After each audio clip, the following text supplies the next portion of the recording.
CBS World News brings you the news of the world on Monday, June 1st. Once again, Columbia's correspondents are standing by in world capitals to bring you the latest reports direct by shortwave radio. This morning, we shall call in Australia and London and will attempt to bring you a report from Moscow. But first, here are the highlights of this morning's news. In London, American Army Chief General Arnold said our bomber and fighter planes will soon attack Germany. Fighting on the Kharkov front has dwindled.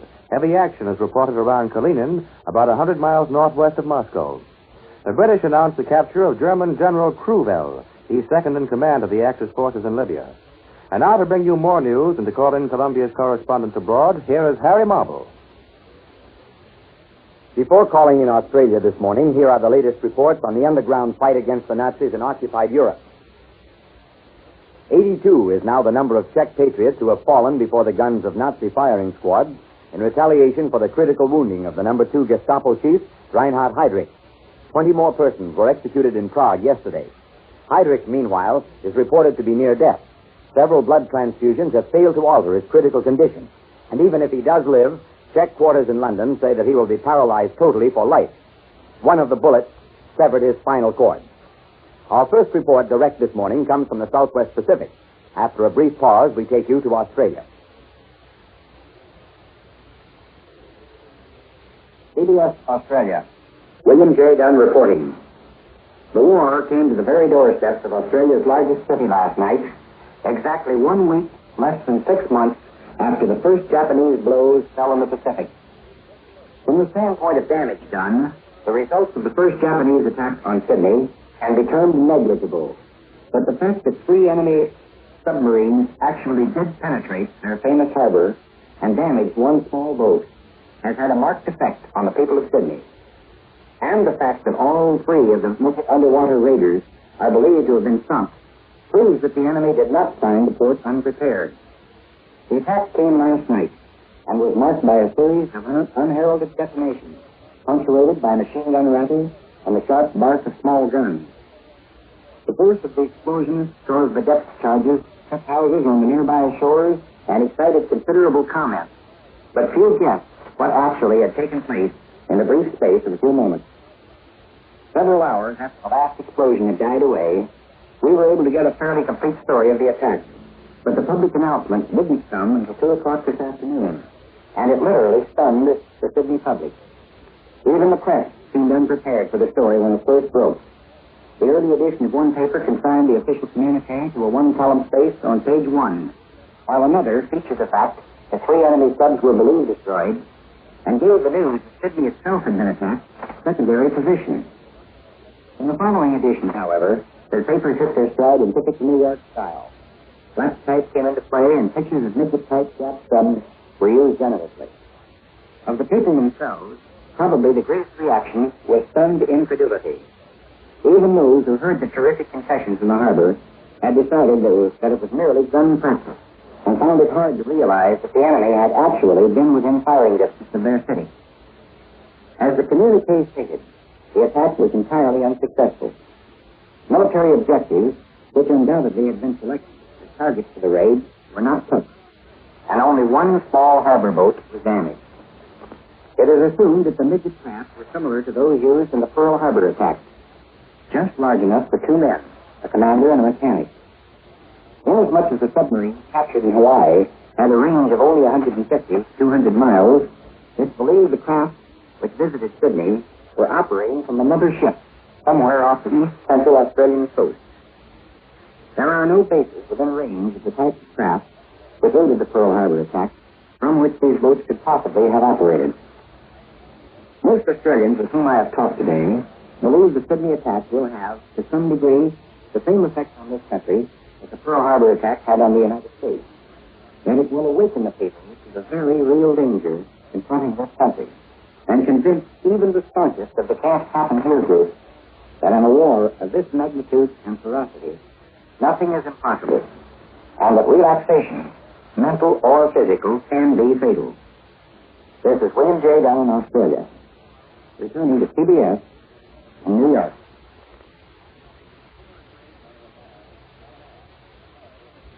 Next, across the Atlantic to the British capital. We take you now to London. CBS London. Charles Collingwood reporting. London is still jubilant this morning over Saturday night's mass air raid on Cologne. We still don't know the extent of the damage which was caused at Cologne, but the information that comes trickling in suggests that the 1,000 British bombers brought off the most destructive single raid in history. Last night, the RAF did not raid Germany. Another big raid was planned to follow the Cologne attack, but at the last moment it was called off. The RAF is now committed to a policy of large-scale attack, and last night's weather was not suitable for a mass operation.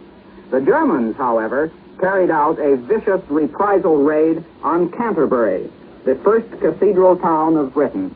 The Germans didn't use a big force of bombers in this attack, but then Canterbury is not a very big town.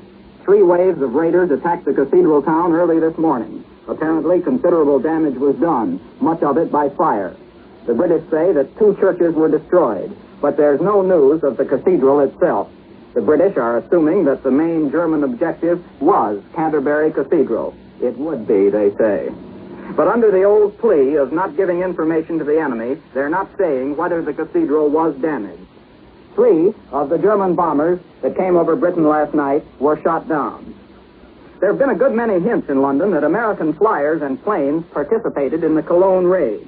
There's no official confirmation of this, but General Arnold, commanding the United States Army Air Forces, did say in London this morning that United States planes and personnel would be operating with the British in the near future. General Arnold also sent a message to the British Bomber Command congratulating them on the Cologne raid. The British Bomber Chief, Air Marshal Harris, replied saying, "We look forward to the time, now so near, when the United States Army Air Forces will commence operations at our side in this theater of war." In Libya, the Battle of Knightsbridge has ended, and it looks as though it's ended in a British victory. The Axis tank forces are withdrawing from the Knightsbridge area to the west. Yesterday, it was announced that the Germans had swept 2 channels through the British minefields for the purpose of bringing supplies up to the battlefront. Today, they are using those channels to extricate their armored forces. What seems to have happened is that the British have pinned, or had pinned, the Axis forces in the Knightsbridge area and were hammering them from all sides. The British had also succeeded in stopping the flow of Axis supplies. General Rommel's forces were in a precarious position. They had to get out or be overwhelmed. So they took the desperate chance of going through the 2 narrow gaps in the British minefields which extend down the desert from Gazala south to Bir Hakeim. The Germans have set up anti-tank guns at these gaps to keep off British tanks, but the passages are under continuous artillery fire and air attacks. Rommel must be losing heavily in his attempt to get through, but part of his forces have passed through the gaps to the west. But today's British communique says that a large proportion of the remaining enemy tanks and transport is still to the east. It's being attacked by British troops and air forces. Today's communique also reports the capture of General Rommel's second-in-command, General Ludwig Kruwell. General Kruwell commands the German Africa Corps under the supreme command of General Rommel. His reconnaissance plane was shot down behind the British lines. This is Charles Collingwood in London, returning you to Columbia in New York. For a report direct from the Soviet capital, we take you now to Moscow. Larry Lefebvre reporting. The German counteroffensive south of Kharkov appears to have been stopped. This morning's Soviet communique states that there are no essential changes on any front. Thus, Hitler's design to extend the other side of his Crimean pincer through Rostov to the Caucasus has been missed. Although the operation may have been costly for Marshal Timoshenko's forces, it seems clear that after advancing so many miles into the heart of Russia, Hitler's forces are going to destruction, like Napoleon's Grand Armée. Russia's great preponderance in manpower over Germany makes this mathematically clear.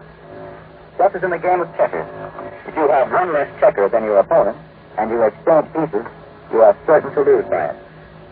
Therefore, Hitler must avoid exchanging checkers or armies. Because of the number of German armies are exchanged for Soviet armies, Russia's military strength eventually will be many times stronger than the German field forces. The most salient real news in Moscow today was the Titanic British air raid on Cologne. This history-making raid was announced for the first time this morning. It led the news on a Soviet internal radio system, which has loudspeakers on street corners and outlets in many houses.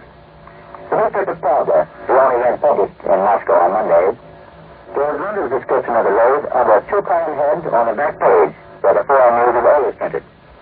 And for the first time that I recall, a little map also was printed showing Britain's geographical relation to Germany. An army of war workers have entered the war factories of Russia. Many new factories have been built and existing ones extended.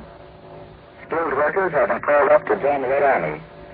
The result is a drive to train inexperienced housewives entering factories for the first time. Soviet Russia today is not only an arms camp, but a vast training school. In 10 months of war, 700,000 school children from 14 years up have been trained in case schools and factories to make the arms necessary to drive the Germans out this year.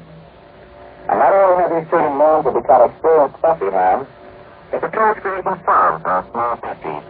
They make weapons while the boys and girls learn the trade. Here are some items from the Soviet home front.